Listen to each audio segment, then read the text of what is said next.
Alors, bonsoir à tous. J'ai longuement hésité avant d'enregistrer aujourd'hui. Vous comprenez probablement pourquoi.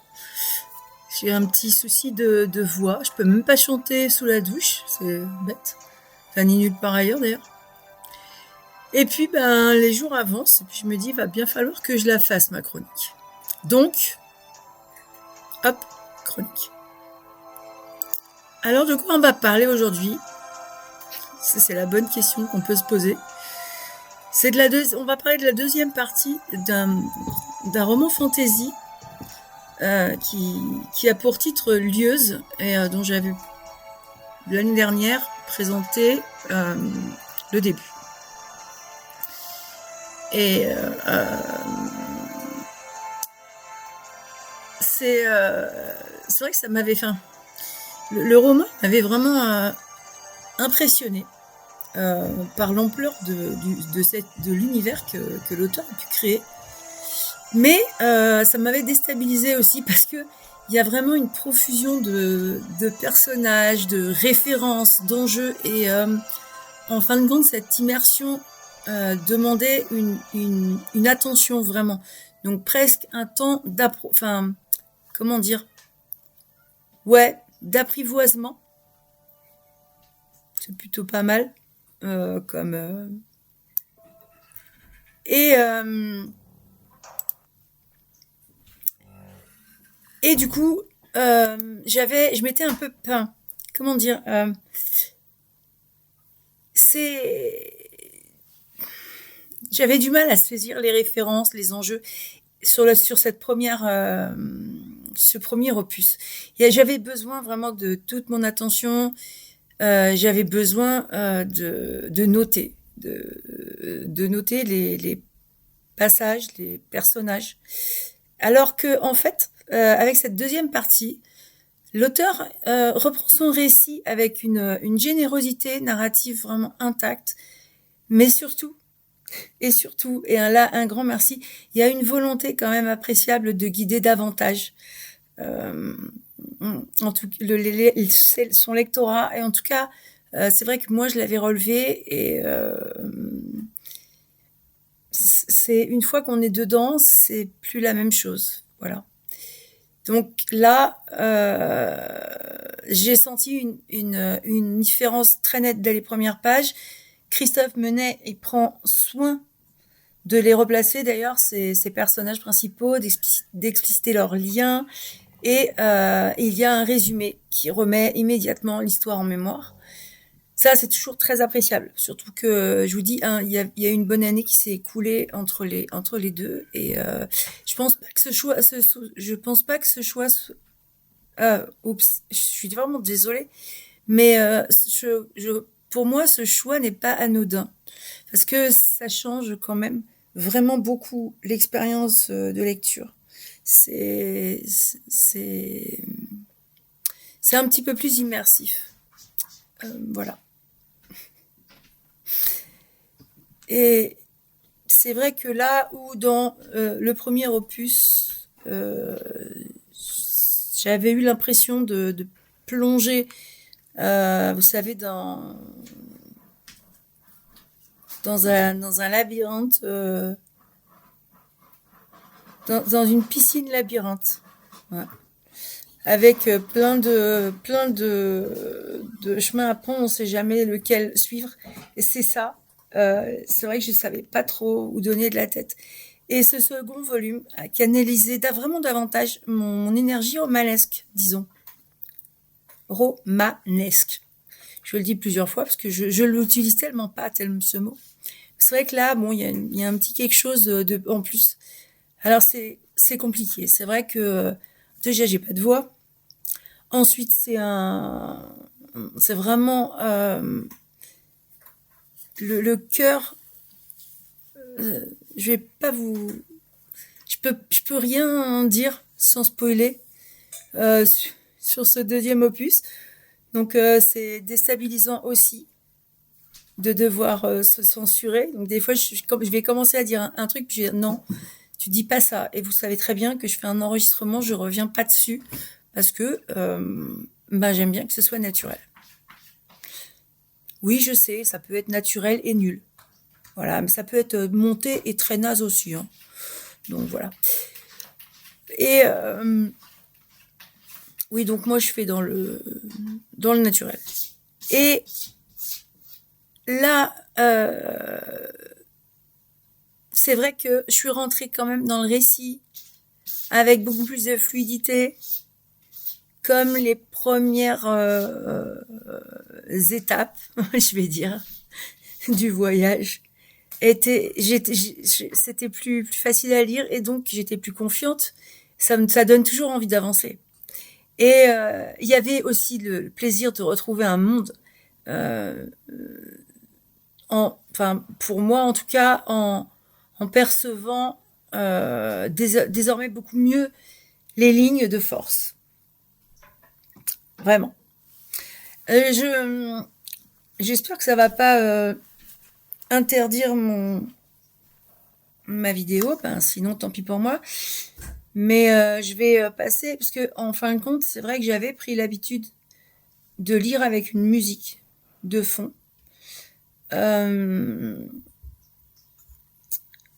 la fantaisie, c'est pas forcément mon domaine de prédilection. J'aime bien, mais j'ai besoin vraiment de mettre dedans, parce qu'en fait, faut se faire son film, hein, en gros. Donc pour me faire mon film, j'ai vraiment besoin de me mettre dans une bulle.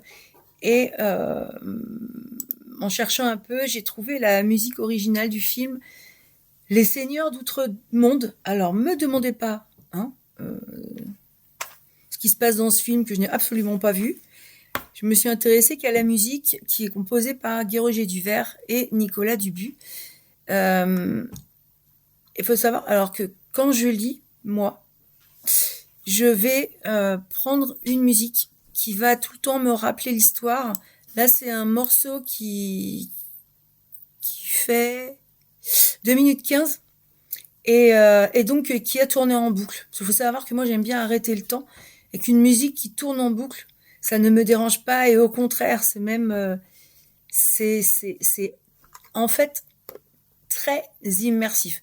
Faites, je vais mettre le lien de toute façon. Et puis, pour cette chronique aujourd'hui, même si elle est en audio, je vous conseille quand même d'aller faire un tour sur notre blog parce que j'y ai mis aussi pas mal de photos, pas mal de... C'est pas facile en audio.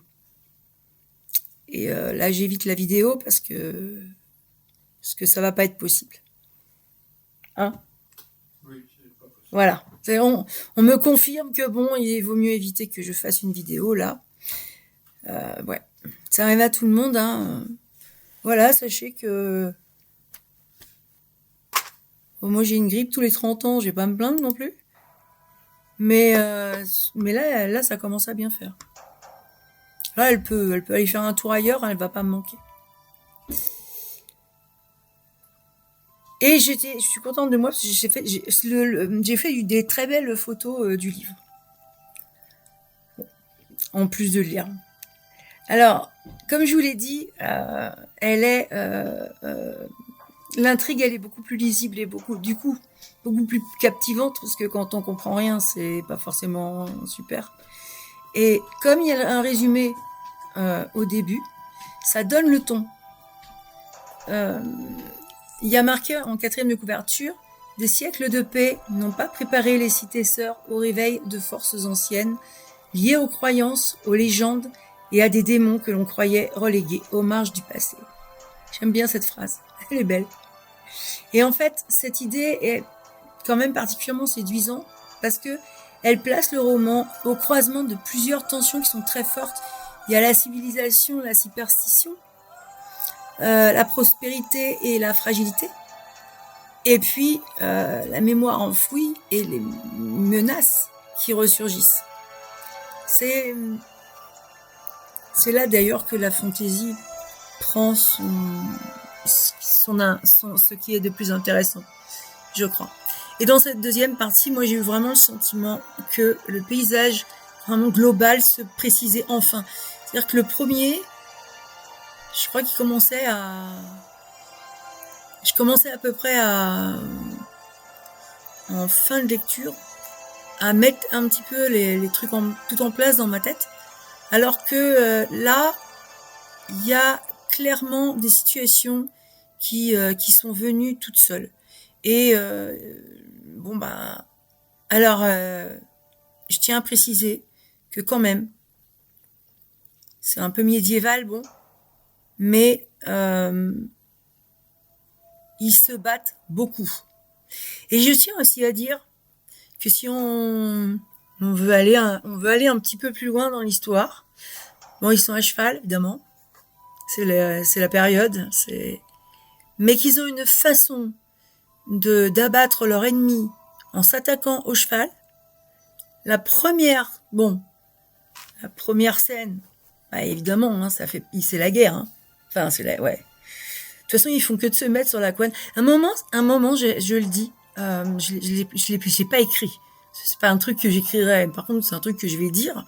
Il y a un moment où je me suis vue dans, si vous connaissez Kaamelott. Voilà. Donc là-dedans, sans le côté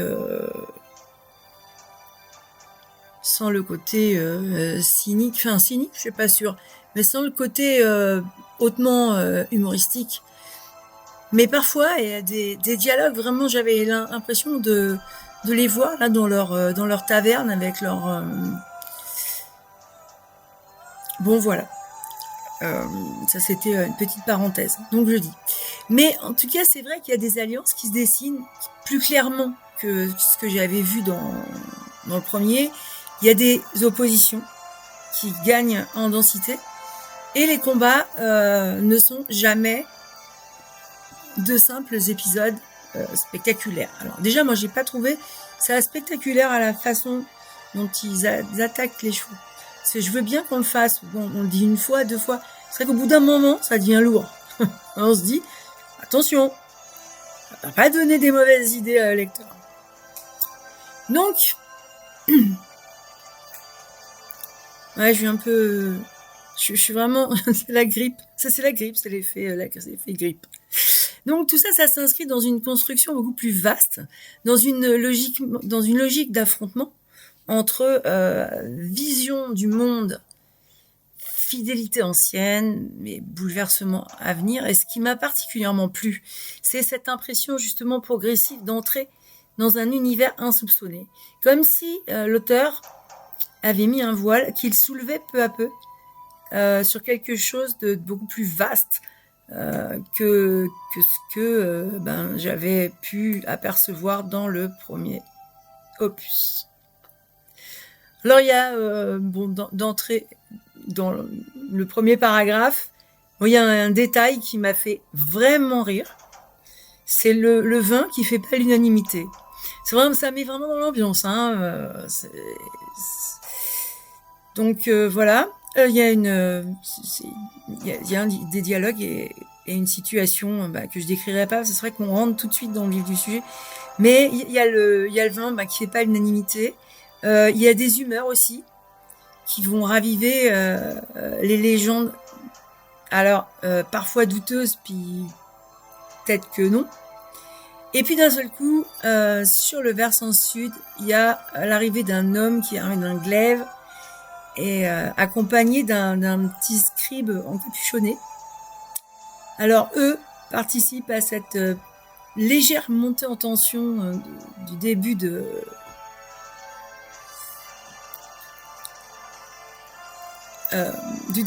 roman, et j'ai trouvé que Christophe Menet avait vraiment bien posé les signes, ses présences et des motifs qui intriguent et qui nourrissent l'imaginaire. Donc là, j'ai pu commencer à me faire mon petit film à moi dans ma tête avec la musique.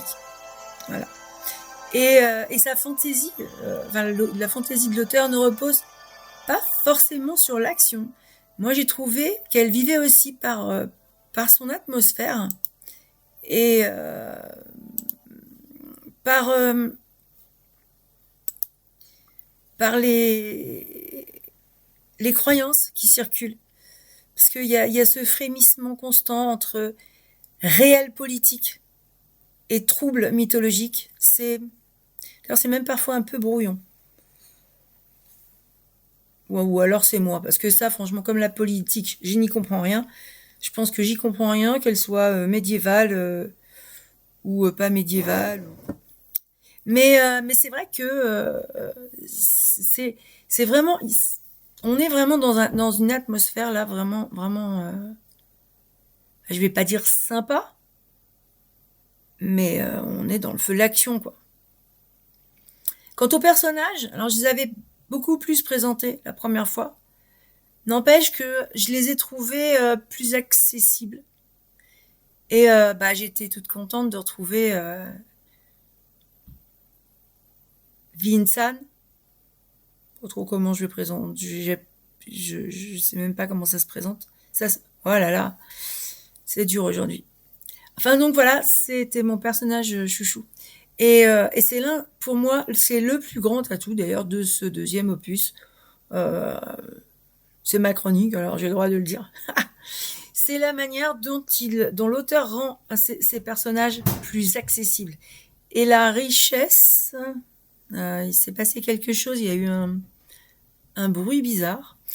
La richesse, elle demeure, mais la richesse du monde de l'auteur, hein, je parle, elle reste. C'est toujours un univers très riche, mais c'est beaucoup moins écrasant. Beaucoup moins écrasant. J'étais un peu vraiment paumée dans le premier. Et là, j'ai mieux identifié les rôles, les liens, les déplacements dans l'intrigue. Et cette meilleure lisibilité, elle permet en fin de compte de s'attacher beaucoup plus profondément aux figures du récit. Ce qui est normal. Quand un texte qu'on comprend pas, on va pas... on le comprend pas. Et oui, alors j'ai un assistant normalement qui n'assiste absolument rien, mais là qui aujourd'hui particulièrement se fiche de moi, mais alors avec force. Hein. Mais j'ai retrouvé un peu de voix, donc je vais pouvoir avoir du répondant. Ça va être bien.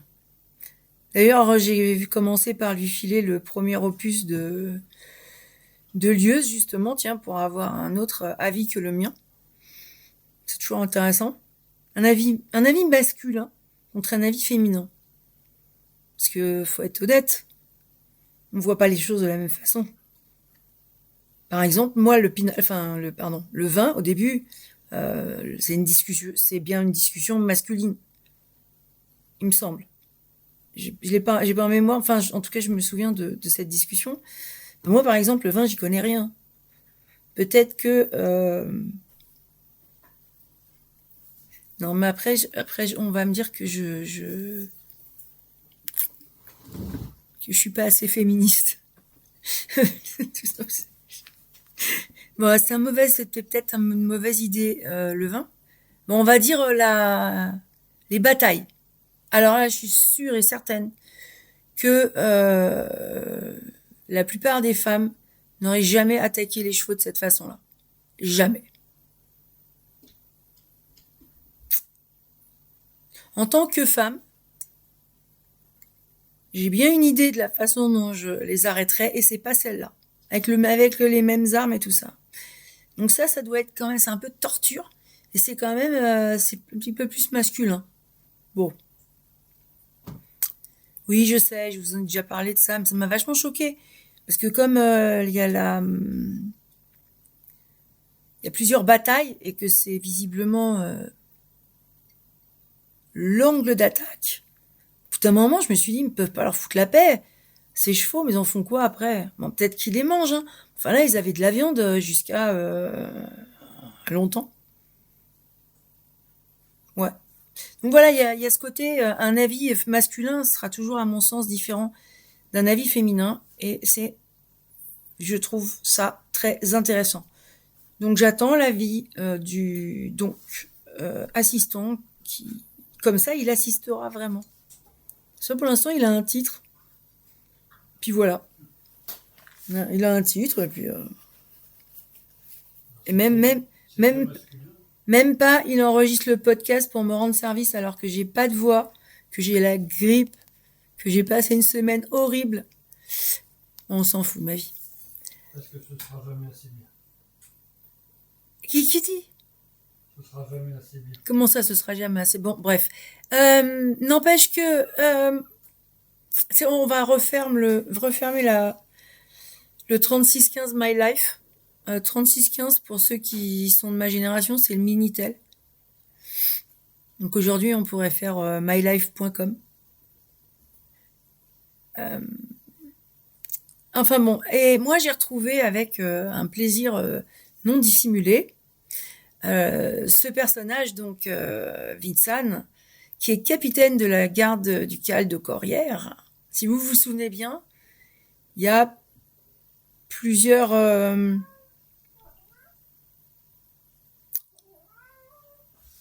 familles, donc c'est un personnage qui était déjà, mais il n'était pas capitaine.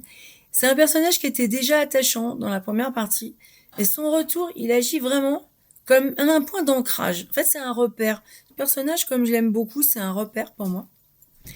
Et je dirais même que c'est un point d'ancrage affectif.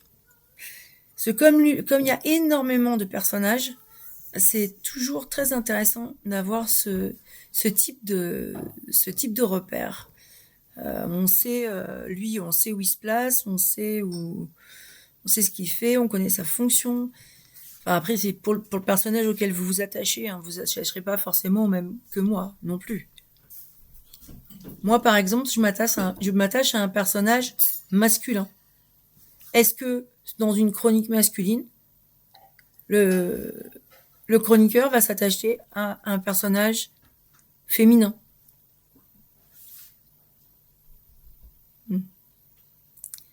Oui, je me serais plus attaché à l'héroïne. Et ben voilà, donc effectivement, tu te serais attaché à Comment elle s'appelle celle qui devait se marier, là. Ok. Donc il se serait plus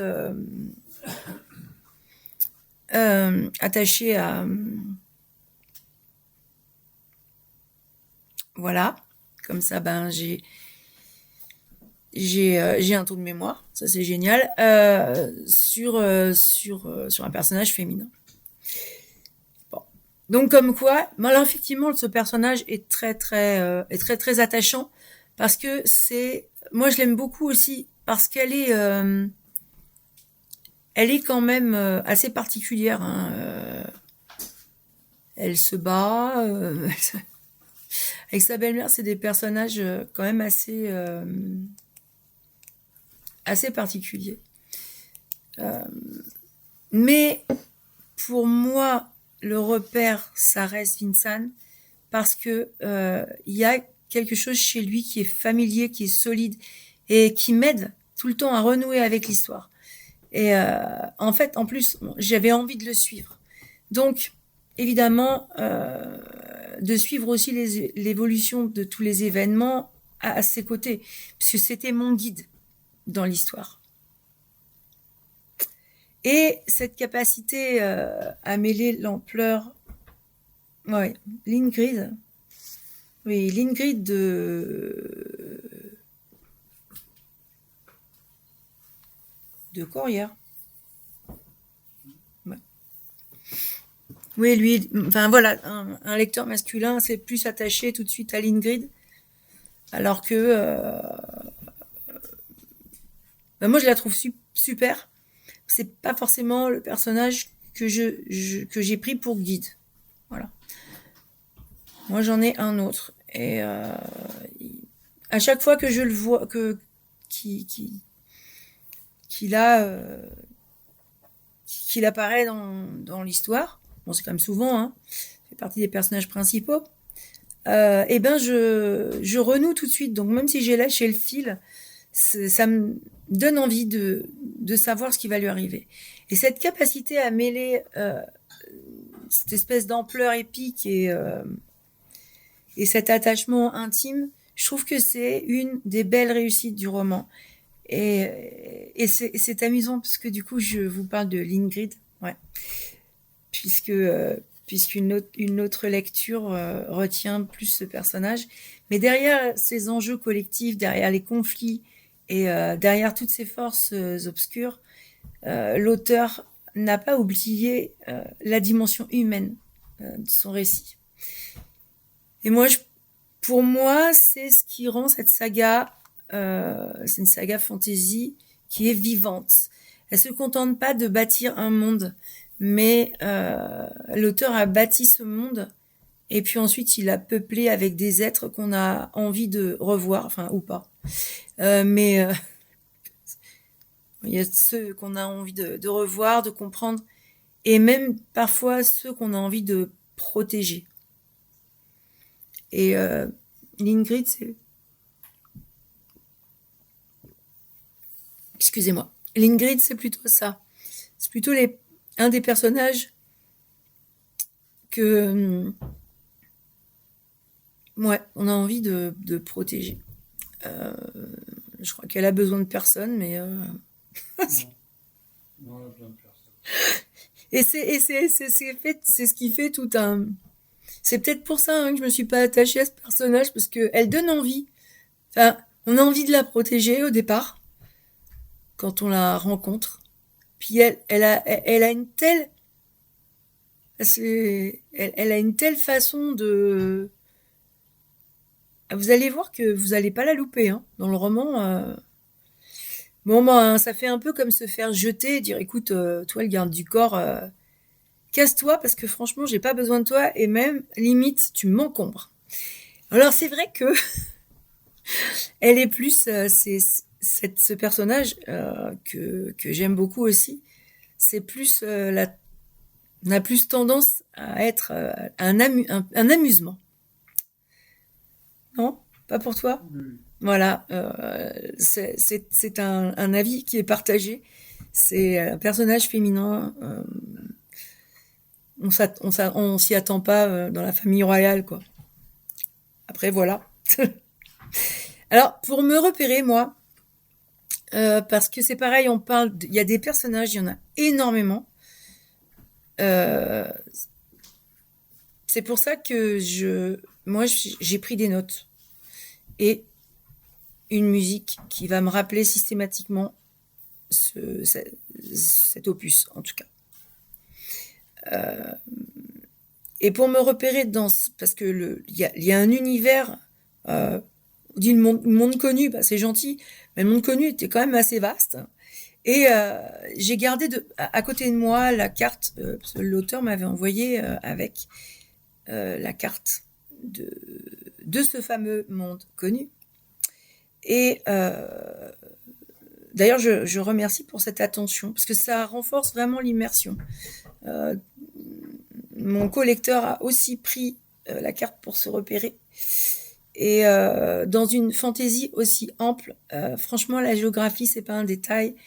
Et ça structure la lecture, ça nourrit la projection mentale, et ça permet de mieux sentir les déplacements, les distances et les menaces.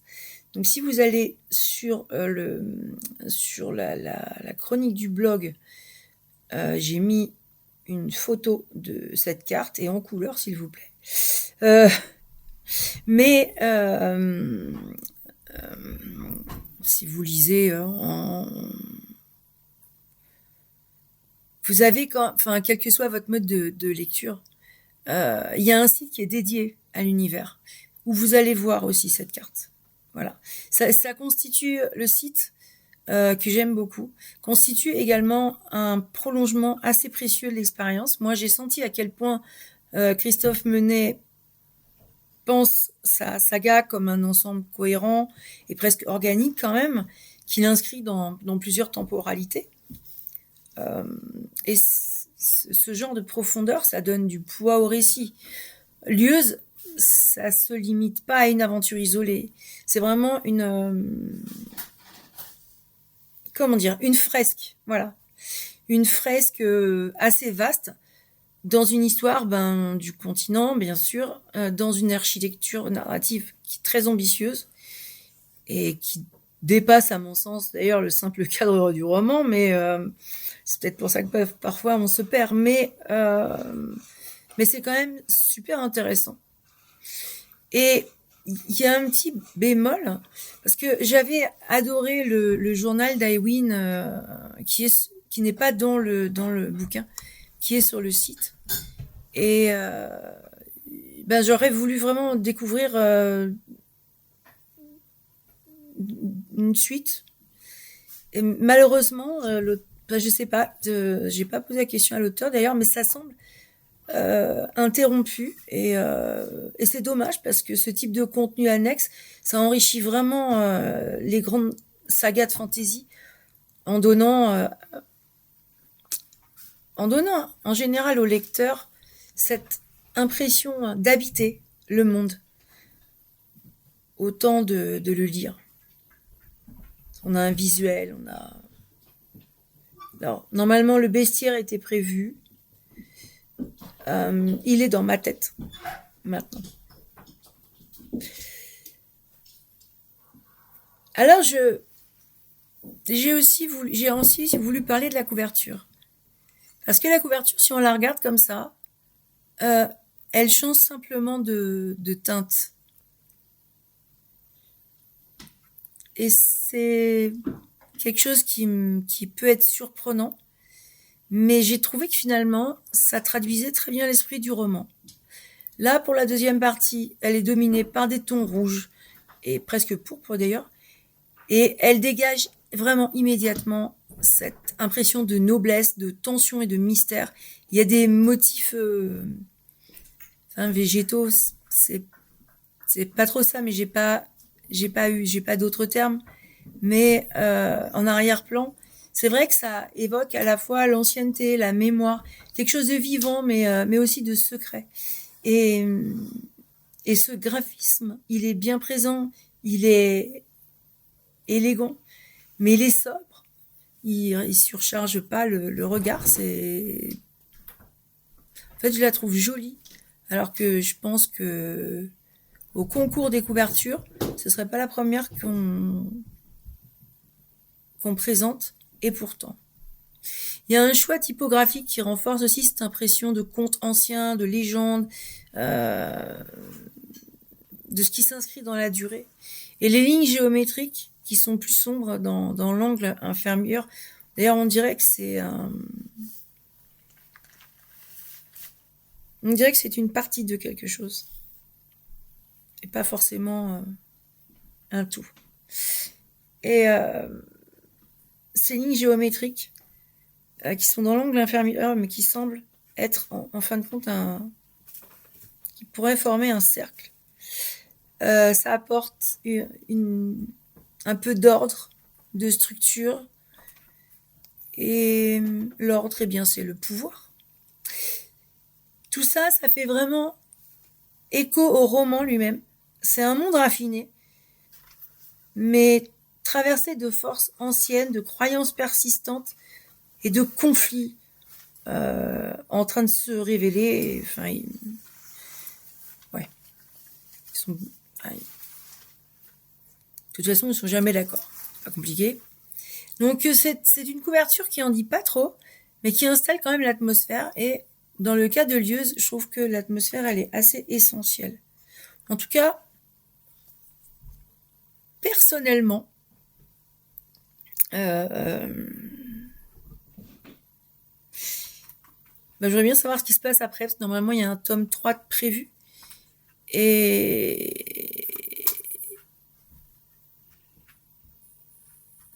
Et dans une trilogie, en général, on aime bien savoir ce qui se passe à la fin. Alors, j'ai pas été spécialement déçue. J'avais fait une première lecture sans musique. Et en fait, c'est vrai que j'ai recommencé à me perdre. Et donc, j'ai pris une habitude, parce que je lis en musique, c'est pas que celui-là. Hein. Donc voilà. Et là où la première partie m'avait fascinée, mais qui me demandait beaucoup d'efforts, là, c'était plus accueillant, plus maîtrisé peut-être, dans la manière d'accompagner la lecture. sans rien sacrifier à la richesse de ce paysage. On parle du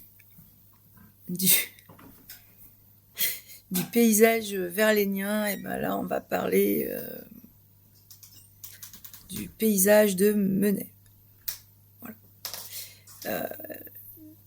Mais il se précise, c'est vrai que ça se renforce. Bon, il y a les affrontements qui gagnent en intensité. Hein. Je l'ai dit, il y a quand même pas mal d'affrontements. Et l'ensemble se ouvre vers un horizon encore plus vaste. Donc, je me dis, le 3, peut-être prépare-toi, prends tes notes. Alors, si vous allez sur le site, vous allez voir que vous pouvez lire un petit peu du résumé de la première partie, parce que je vous ai fait des photos. Donc, il y a aussi, sur le marque-page, j'aime beaucoup cette typographie d'ailleurs. Il y a les 3 volumes avec les couleurs, donc vert, rouge, bleu. Enfin, rouge, ouais. Bordeaux plutôt, finalement. Et j'ai retrouvé dans tout ça le charme des grandes sagas de fantasy, justement. C'est vrai que il y a des ouvrages et des œuvres qui ont été écrites il y a longtemps, et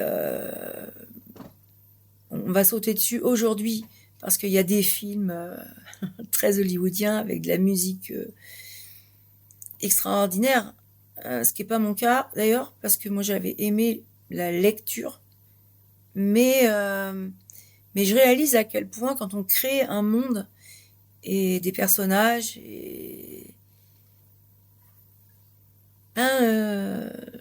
c'est vrai que ça fait pas forcément un coup d'éclat au premier jet, mais c'est vraiment ce qui fait le charme des grandes sagas de fantasy.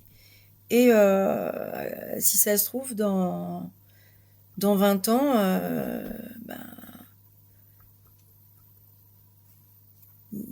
nous aurons ça sur grand écran, ou sur, je sais pas ce qu'on aura dans 20 ans d'ailleurs. Mais n'empêche que il y a un souffle romanesque qui est sympa. Il y a des personnages qui prennent place dans la mémoire, comme je vous en ai parlé. Il y a une part de sentiment aussi qui humanise l'épopée. Et cette promesse vraiment merveilleuse que portent les 3 dragons, dont je ne vous ai pas parlé parce que c'est compliqué, c'est pareil, ce serait un spoil. Je peux vous dire qu'il y a 3 dragons, ça je peux. Mais que je rêverais moi aussi de les découvrir davantage. Voilà. Parce que je les ai trouvés quand même originaux. Ils apparaissent dans le premier opus, là on fait vraiment leur connaissance, donc c'est très, très, très chouette. Mais Lieuze, en fait, confirme toute cette ambition de Christophe Menai. C'est vraiment une magnifique saga fantasy, dense, soignée, immersive, mais qui mérite qu'on s'y arrête et qu'on lui laisse le temps de déployer sa pleine mesure. Comme je veux pas citer d'autres auteurs et d'autres œuvres qui sont beaucoup trop connues, je